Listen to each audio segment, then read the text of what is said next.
अस्सलाम वालेकुम फ्रेंड्स, मैं आपको वेलकम करता हूं video expert teaching YouTube channel पर। आज का हमारा टॉपिक है बिजनेस एथिक्स MGT 610 का लेक्चर नंबर 14। चलिए बढ़ते हैं अपने लेक्चर की जानिब।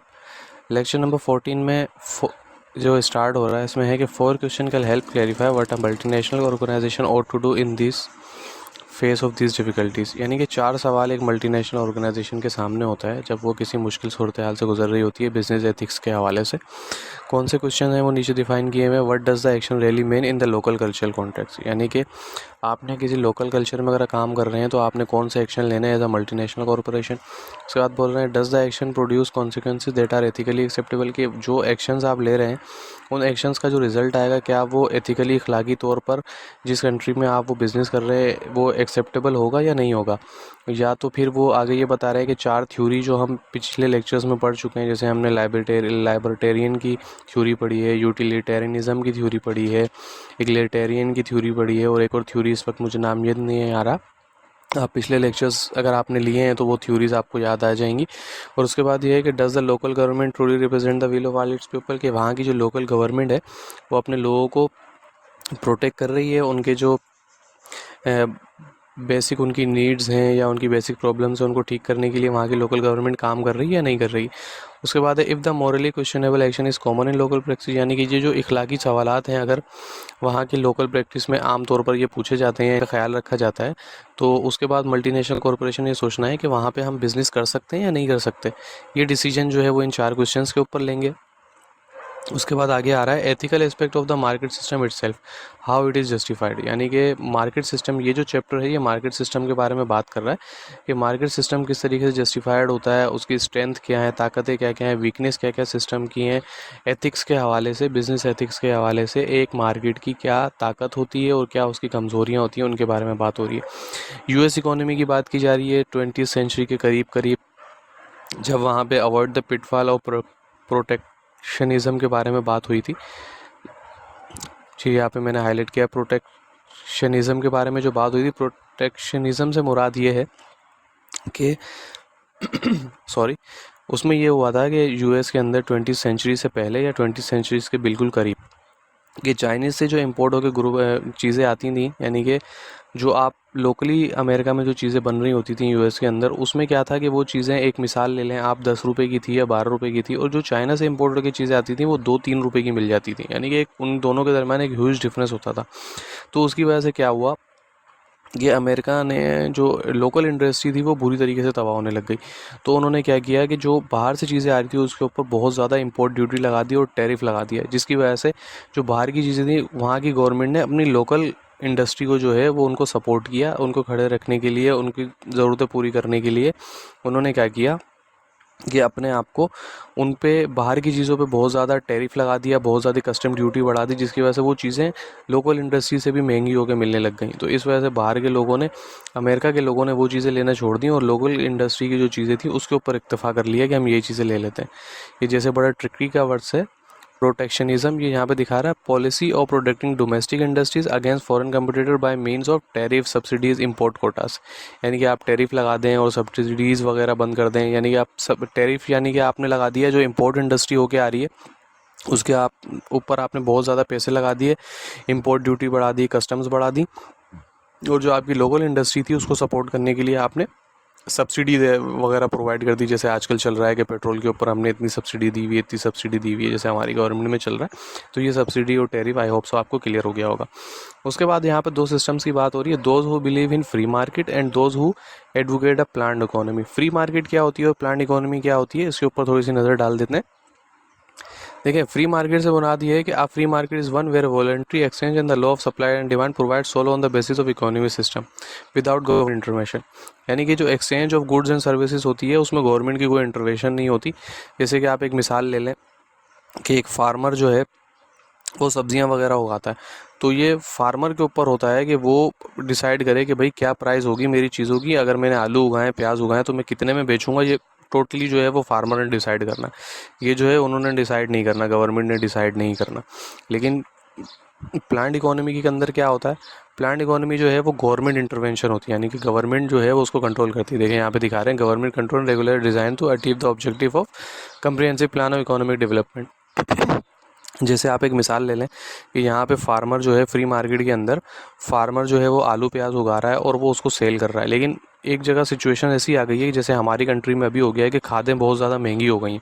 अगर एक फार्मर जो है किसान जो है वो गंदम उगा रहा है और उसको जो है 1 टन की कीमत जो है, एक मिसाल ले लें या पर केजी पे आ जाते हैं, पर केजी उसको गंदम की कीमत जो है 40 रुपये मिलेगी, लेकिन उस पर जो खर्चा आ रहा है वो तकरीबन 55 से 60 रुपये आ रहा है। तो किसान गंदम क्यों उगाएगा?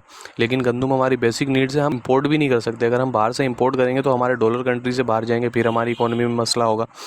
तो इस वजह से गवर्नमेंट क्या करती है, जब प्लान्ड इकोनॉमी गवर्नमेंट इंटरवेंशन करती है, गवर्नमेंट इकोनॉमी को प्लान करती है और वो फार्मर को बोलती है कि भाई आप जो हैं गंदम उगाएं, पर केजी हम आपसे 60 से 65 रुपये में लेंगे, यानी कि आपको बेनिफिट होगा ही होगा। और गवर्नमेंट उसको गारंटी करती है कि आप हमारा उगाएं गंदम, हम आपको पैसे देंगे, हम आपसे 60-65 रुपये में ख़रीदेंगे। तो किसान देखता है हाँ पर केजी मुझे 5 से 10 रुपये का फ़ायदा हो रहा है, तो वो गंदम उगाता है और इस तरीके से गवर्नमेंट इंपोर्ट से बच जाती है। इंपोर्ट में ज़्यादा पैसे होते हैं। तो ये प्लान्ड इकोनॉमी और फ्री इकोनॉमी का एक छोटा सा कंपैरिजन था जो आपको इंशाल्लाह समझ में आ गया होगा। उसके बाद आगे हैं कि भाई ये जो दो आइडियोलॉजीज़ हैं, फ्री मार्केट और प्लान्ड इकोनॉमी, इसके ऊपर 3 क्वेश्चन बनते हैं यहाँ पे दिए हुए। What is human nature like, या इंसान की फितरत कैसी होती है। What is the purpose of social institution, यानी कि जो सोशल इंस्टीट्यूशन बने हुए होते हैं इनका क्या मकसद है। हाउ सोसाइटी फंक्शन, सोसाइटी किस तरीके से काम करती है, कौन सी वैल्यूज़ होती हैं सोसाइटी के अंदर जो प्रोटेक्ट करती हैं। उसके बाद the two important ideological camp बने हुए हैं। द इंडिविजुअलिस्टिक का एक क्लैम है, एक कैम्प जो है वो इंडिविजुअलिस्टिक का बना हुआ है और एक जो है कम्युनिटेरियन का बना हुआ है।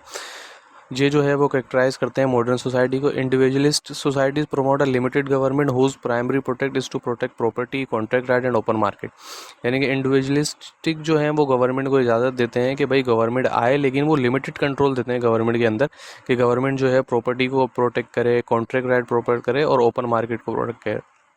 कम्युनिटेरियन सोसाइटी क्या करती हैं कि वो बोलती हैं कि भाई कम्युनिटी की नीड्स जो हैं वो पहले वो पूरी होनी चाहिए। कम्युनिटी के राइट्स क्या क्या होते हैं, मेंबरशिप्स क्या क्या होती हैं, वो कम्युनिटी के ऊपर बोलते हैं कम्युनिटी की ज़रूरियात पूरी करो, कम्युनिटी की नीड्स जो हैं वो किसी ना किसी तरीके से मीट होनी चाहिए। आगे डिटेल में communitarian system use a command system in which a single authority decide what to produce, who will produce and who will get it. यानी कि ये प्लान्ड इकोनॉमी आ गया कि कम्युनिटेरियन सिस्टम के अंदर एक ही बंदा कमांड में होता है, वो डिसाइड करता है कि क्या पैदा करना है, कितना पैदा करना है और किसको वो मिलेगा। फ्री मार्केट सिस्टम में जो है वो ऐसा नहीं होता। इंडिविजुअलिस्ट सिस्टम जो है वो फ्री मार्केट को करता है। फ्री मार्केट हम पीछे डिटेल में डिस्कस कर सकें। अब यहाँ बता रहे हैं फ्री मार्केट सिस्टम के 2 कंपोनेंट होते हैं, private property system and voluntary access system. यानी कि प्राइवेट प्रॉपर्टी होती है, यानी कि आपकी कोई अपनी चीज़ है, आप जिसके मालिक हैं, ज़मीन हो गई, खेत हो गया। और एक जो होता है वॉलंटरी एक्सचेंज सिस्टम है कि वॉलंटरी आपने आपस में 2 लोगों ने डिसाइड कर दिया कि यार मेरे पास प्रॉपर्टी है और तुम्हारे पास, यानी कि 2 काम है, खेत है और एक बंदे के हाथ में पानी है। तो उसने बोला कि जैसे मेरे खेत हैं और आपके पानी है, आप मुझे पानी दो, उसके एवज़ में आपको कुछ गंदम वगैरह जो मेरे खेत में चीज़ें होंगी वो मैं आपको दे दूंगा। तो ये इस तरीके से फ्री मार्केट इकोनॉमिक सिस्टम में जो है वो शेयरिंग होती रहती है। Pure free market system would have absolutely no constraint on what can do it. यानी कि फ्री मार्केट सिस्टम में ये कुछ नहीं होता है, ऐसी कोई पाबंदियाँ नहीं होती कि एक बंदे के पास क्या चीज़ है और वो उस चीज़ का क्या करता है और वो उस चीज़ से किस तरीके से काम लेता है। यानी कि एक बंदे के पास अगर बहुत ज़्यादा पैसा है तो उसकी मर्ज़ी है कि वो किसी भी चीज़ पर खर्च करे, ऐसा नहीं है, उस पर कोई पाबंदी नहीं होती और दूसरी चीज़ें नहीं होती। अब जब इतनी ज़्यादा आज़ादी एक इंसान को दे दी जाती है तो वो क्या करता है, प्रोस्टिट्यूशन की भी तरफ चले जाता है। यानी कि गलत तरीके जो होते हैं उनकी तरफ भी चले जाता है, गैर इखलाकी कामों की तरफ चले जाता है। वो अल्कोहल ख़रीद के कंज्यूम करना शुरू कर देता है और दूसरे गलत काम जो है वो माशरे में होना शुरू हो जाते हैं। फ्री मार्केट सिस्टम के एक ये भी निकल के आते हैं नुकसान। और उसके बाद बोलें there are no pure market system, यानी कि ऐसा नहीं होता कि बिल्कुल प्योर मार्केट सिस्टम जो है वो कर रहा हो, बिल्कुल एग्जिस्ट कर रहा हो। कोई ना कोई रिस्ट्रिक्शंस वगैरह गवर्नमेंट की तरफ से होती हैं। फ्री मार्केट एंड राइट्स, यानी कि जॉन लोग हैं इन्होंने फ्री मार्केट के बारे में बताया और उनके राइट्स के बारे में बताया कि फ्री मार्केट के बारे में इन्होंने थ्योरी दी है। ये एक इंग्लिश पॉलिटिकल फिलोसफर थे, generally credit with developing an idea that human being have a natural right to liberty and natural right private property. इन्होंने बोला कि भाई इंसान को कुदरत की तरफ से एक आज़ादी हासिल है अपनी प्राइवेट प्रॉपर्टी रखने के लिए और अपनी ज़िंदगी गुजारने के लिए। लोग आर्ग्यू करता है, ये जो है बहस करते हैं कि भाई गवर्नमेंट का जो है कोई इंटरवेंशन नहीं होना चाहिए। इंसान अगर गवर्नमेंट बिल्कुल ही नहीं होती, अगर हुकूमतें वगैरह नहीं होती, इंसान फिर भी अपनी ज़िंदगी नेचर के लॉ के मुताबिक बता सकता था। यहाँ पे जो बोल रहे हैं कि कुदरत का कानून है उसके तहत इंसान ज़िंदगी गुजार सकता था, इंसान को सब चीज़ें समझ में आती है। जैसे कुदरत का कानून होता है कि एक इंसान को मौत आनी ही आनी है। ऐसा नहीं हो सकता कि आप आज कुछ भी कर लें किसी भी तरीके से, आप जो है वो मौत को कंट्रोल नहीं कर सकते। नेचुरल लॉ है, एक कुदरती कानून है कि भाई वो जो है आपने मरना ही मरना है। जैसे बहुत ज़्यादा बारिश हो जाती है तो इस पर आप कोई कंट्रोल नहीं कर सकते। आप बड़ी बड़ी कंट्रीज़ जो हैं वो सैलाब आ जाते हैं, यूएस जैसी कंट्रीज़ में बर्फ़ानी तूफ़ान वगैरह आ जाते हैं तो वो तहस नहस हो जाते हैं, और यानी कि कुदरत की कानून के आगे कुछ भी नहीं चल रहा होता।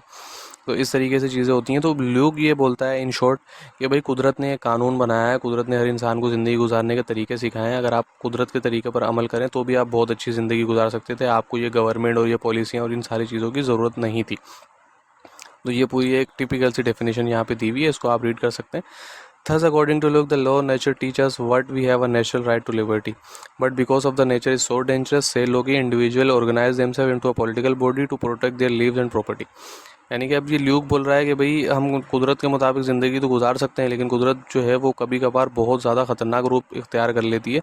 इसलिए इंसानों ने जो है वो अपने आपको तहफ़्फ़ुज़ देने के लिए या पॉलिटिकल बॉडीज़ बना ली और एक दूसरे के राइट को जो है वो कंट्रोल करने के लिए बना लिया। यानी कि कुदरती तौर पर भाई भाई एक दूसरे का ख्याल रखना चाहिए। कुदरत तो बोलती है आप अपने भाई का ख्याल रखें। मुसलमान भाई है, जो चीज़ आप अपने लिए पसंद करें वही आप अपने मुसलमान भाई के लिए पसंद करें। लेकिन हमारे माशरे में भाई भाई को कत्ल भी कर देता है, बेटा बाप को कत्ल कर देता है। ऐसी बहुत सी मिसालें हमारे सामने मौजूद हैं। इन चीज़ों को पॉलिटिकल राइट को कंट्रोल करने के लिए कि ऐसी चीज़ें ना हो, इसके लिए जो है वो पॉलिसीज़ वगैरह और ये सारी चीज़ें बनाई गई हैं। लेकिन फिर भी जो मेन कंट्रोल जो है वो अगर आप नेचुरल तरीके से ज़िंदगी गुजारें और अल्लाह पाक के बनाए हुए कानून को फॉलो करें तो आप बहुत अच्छी ज़िंदगी गुजार सकते हैं। उसके बाद बता रहे हैं कि Locke's view on property right have been very influential in America. यानी कि लॉक ने जो कुदरती तौर पर प्रॉपर्टी के राइट जो बयान किए हैं वो अमेरिका के अंदर बहुत मशहूर हैं। इसका अंदाज़ा इस बात से लगाया जा सकता है कि 5th अमेंडमेंट जो आई थी यूएस के अंदर, उसमें कॉन्स्टिट्यूशन के अंदर जो है वो लॉक के क्विट को डायरेक्टली लिखा गया। तो ये था आज का लेक्चर। ये हाईलाइटेड नोट्स अगर आपको चाहिए तो आप डिस्क्रिप्शन में वीडियो की मेरी ईमेल आईडी मौजूद है, मुझे ईमेल सेंड कर सकते हैं एंड देन मैं आपको ये नोट्स प्रोवाइड कर दूंगा। दूसरा एक आपसे रिक्वेस्ट है, काइंडली बहुत सारे लोग आते हैं वीडियो को देखते हैं और सब्सक्राइब किए बगैर चले जाते हैं, तो काइंडली प्लीज़ प्लीज़ प्लीज़ आपके 30 सेकंड भी नहीं लगेंगे एक रेड बटन को दबाने में। वीडियो को चैनल को सब्सक्राइब कर लें, वीडियो को लाइक शेयर ज़रूर करें। आपके 30 सेकंड हमारे लिए बहुत इंपॉर्टेंट है और हमें मोटिवेट करते हैं कि हम मज़ीद आपके लिए लेक्चर्स अपलोड करें और आपकी हेल्प हो सके इससे। Thank you so much.